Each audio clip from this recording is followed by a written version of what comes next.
gandoota 17 irratti guyyaa har'aa duulli kun eegalee jira. Hirmaannaa cimaa taasisee daa'imman isaa akka talaalsifachuu danda'u. Daa'imman 30,959 gahee hawaasa keenyaatiif gahee hoggansa keenyaa naannoo nama 180tti guyyaa har'aa bobba'ee jira jechuudha. Akka duula kana fudhatan ergaa kiyya dabarsuu barbaada.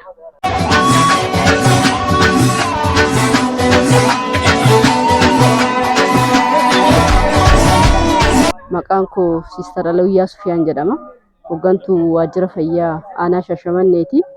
Egaa guyyaan har'aa 14 irraa kaasee 17 akka biyyaatitti duula pooliyootu geggeeffama. Akka biyyaatittu kana keessa akka godina keenyaatittis godina keessaa immoo akka aanaa keenyaa akka aanaa Shashamanneetitti gandoota 17 irratti guyyaa har'aa duulli kun eegalee jira. Jamilaa Hussein jedhama. Hoggantuu waajjira paartii aanaa Shashamanneeti. Guyyaan har'aa kun guyyaa duula pooliyoo daa'imman umrii isaanii waggaa 5 gadi ta'e irratti geggeeffama.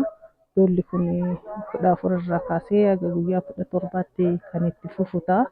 Duula kana keessatti daa'imman umrii isaanii waggaa 5 gadi ta'an 30,000 oltu talaallii kanarratti argamuu qaban jennee yaadna. Karaa guutuu ta'een gandoota 17 irratti eegalee jira.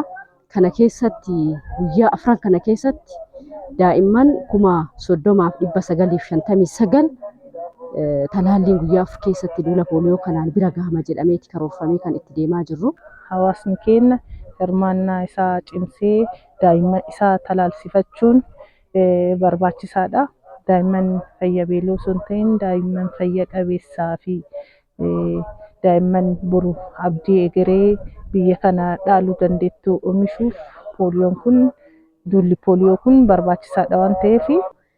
Kana hojjechuuf ammoo humni namaa ogeeyyii fayyaa dabalatee warroota sosochii uumanii fi galmee kana keessatti galmeessuuf manaa manatti tiimii ogeessaa wajjin yookiin ogeessa wajjin socho'anii hojii kana hojjetan bal'aa bobbaafnee jirra.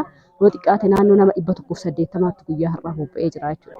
Caasaan keenya kan sadarkaan jiru hirmaannaa hawaasaa akka cimuu danda'uu fi akka hawaasni keenya iddoo tokko daa'imman argachuu dandeenyuu fi duula manaa manatti taasifnu keessatti hawaasni keenya akka eeyyantaa isaa kennuu danda'u hojii hawaasaa amansiisuu hojjechuu qaba. Hirmaannaa isaa cimsuu qaba.